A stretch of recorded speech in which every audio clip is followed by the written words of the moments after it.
Myanmar coup, what protesters can learn from the 1988 generation. Student activists lead a movement to bring an end to a widely hated military government in Myanmar. It grows into a nationwide uprising, a general strike, which is met with savage brutality by the armed forces. 2021? Or 1988?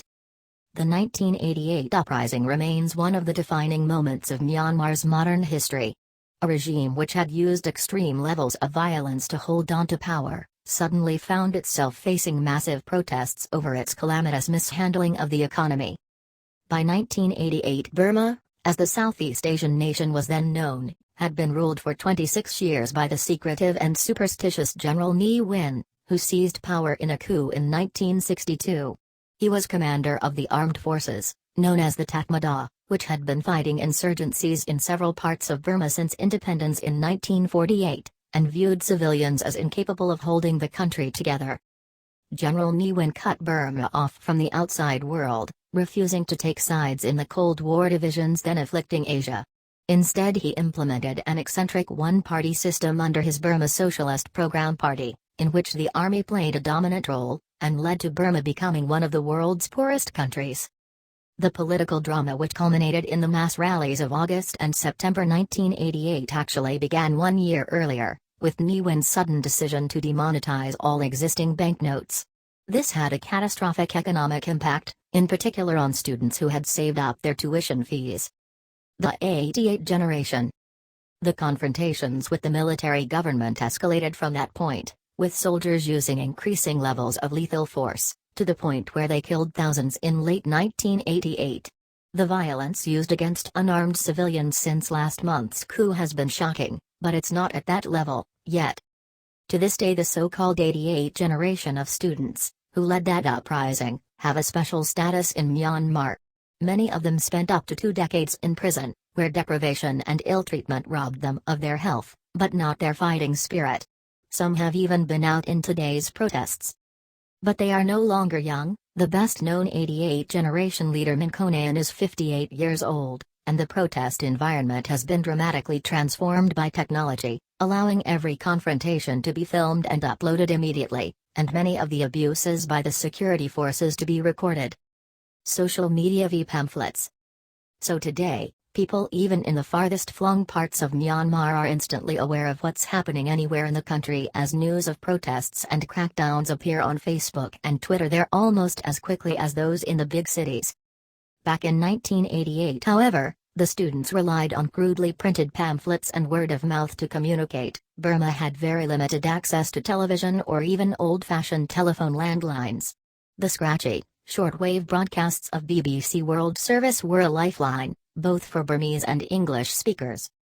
Christopher Gus, the young BBC reporter who was one of the few foreigners who managed to report from there for a short time during the tumultuous events of August, became a folk hero, as his broadcasts helped spread the word about the general strike called for August 8, 1988, where hundreds of thousands came out to protest before a bloody crackdown. The general who returned Myanmar to military rule. Aung San Suu Kyi, democracy icon who fell from grace. The young rebels risking their lives for the future.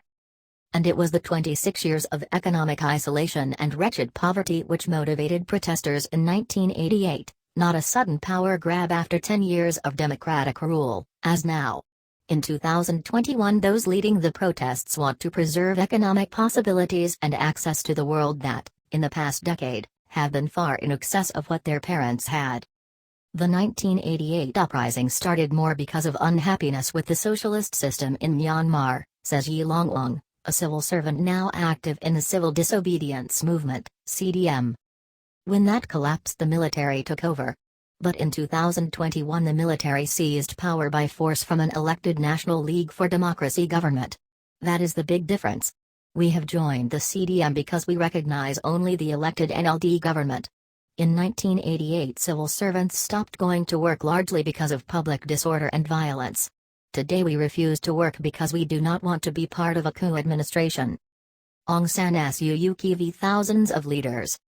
1988 also saw the emergence of a clear leader of the opposition movement in Aung San Suu Kyi, who was in the country at that time originally only to care for her ailing mother.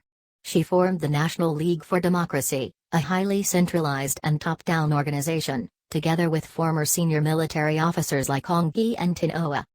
By contrast, today's movement is often called leaderless, but in fact has thousands of leaders, all responsible for organizing their local part of this loose and flexible structure. Lessons from the past. Where 1988 can serve as a useful reference point for today's generation of activists is in the lessons they can learn. In 1988, protesters were too quick to celebrate the installation of a notionally civilian leader, and too slow to organize themselves into a unified movement. Ne Win had resigned in July, and his successor, General Sein Lwin, called the Butcher of Rangoon for his part in the August 8, 1988 suppression of demonstrations, lasted only 17 days. But divisions within the movement over which direction to take, and growing lawlessness in an increasingly fearful population as local administration disintegrated in the power vacuum, set the scene for a military coup on 18 September. That ushered in more than 20 years of harsh, authoritarian rule, with Aung San Suu Kyi, the symbol of hope for that generation, destined to spend most of those 2 decades under house arrest. Myanmar coup, what is happening and why? Party official dies in custody in Myanmar. The shadowy business empire funding Myanmar's military. There was little coordination, even communication, in 1988 between the student protest movement and the many ethnic minorities who had been fighting for a less centralized, more federal system of government since independence. Mistrust between the ethnic Burman majority and Myanmar's sizable minorities endures to this day. However, younger activists in the CDM are now openly demanding a more inclusive and representative form of politics, and apologizing for their past neglect of the terrible abuses suffered by the Karen, the Khakin and the Rohingyas. No return to the status quo.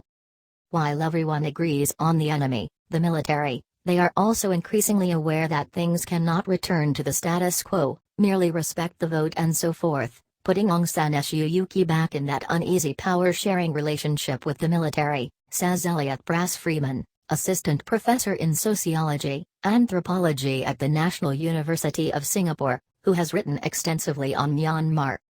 And so, ironically, the military has forced this reckoning, in which mainstream liberals are now forced to confront the reality that the so-called democracy of the last 10 years was merely that, so-called.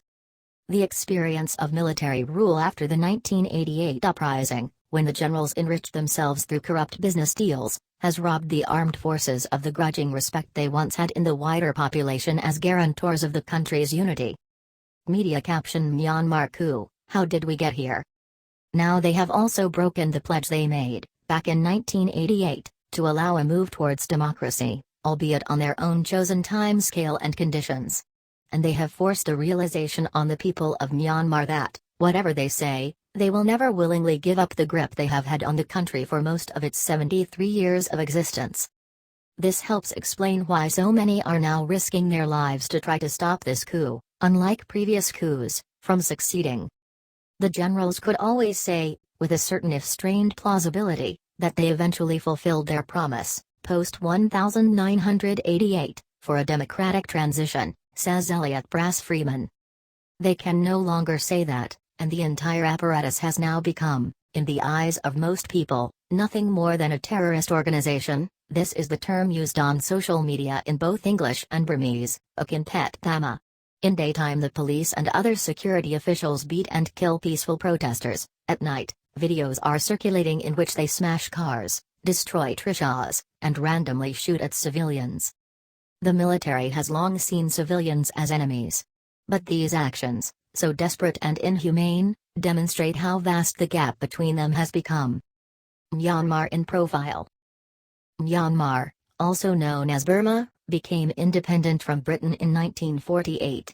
For much of its modern history it has been under military rule.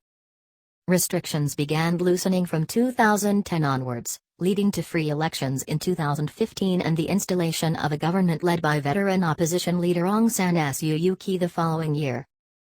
In 2017, Myanmar's army responded to attacks on police by Rohingya militants with a deadly crackdown, driving more than 500,000 Rohingya Muslims across the border into Bangladesh in what the UN later called a textbook example of ethnic cleansing.